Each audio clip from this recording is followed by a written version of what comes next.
My name is Philip Pirrie. My son Tom took his own life in July 2020. He was 26 years old. Tom was a popular and outgoing person. He had plenty of friends. He did well at school and university.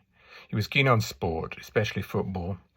He could speak 3 languages, and he wanted to become a teacher because he wanted to do some good in the world. Tom took his own life the day after he'd been assessed as low risk of suicide by his counsellor. At first, I thought Tom was one of the unlucky ones, that he was the exception to the rule.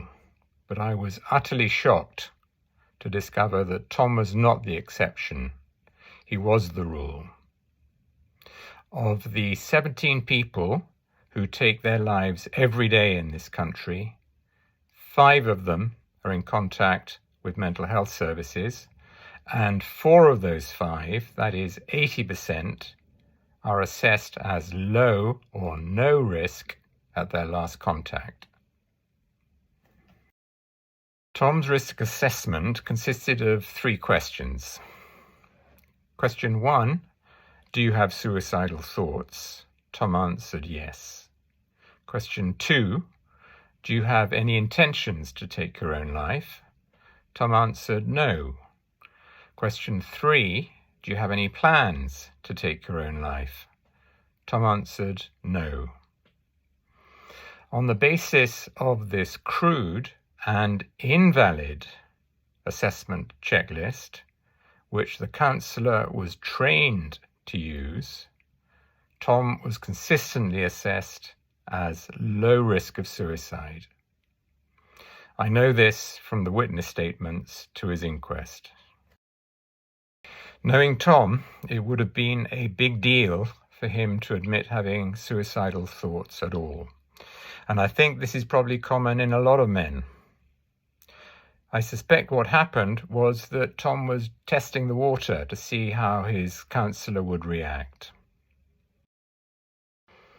Then what might have happened is that the counsellor erroneously believed that she had validly assessed Tom as low risk, changed the subject.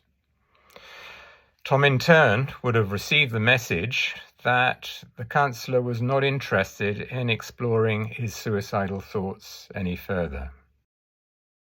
So the checklist acted as a barrier and not as an enabler of proper inquiry into Tom's suicidal thoughts. Like thousands of others, Tom sought help from the profession, and the system failed him. It is well known that suicide affects many people in the circle of family and friends, and that we ought to reduce suicide in order to avoid the pain and grief of those bereaved. Tom left a diary, which was heartrending to read, where he recorded some of the demons which he was struggling with for so long, and which finally got the better of him. Along with others who take their own life, his torments were such that it became a rational decision for Tom to end it all. Yes, we owe it to the bereaved to change the system.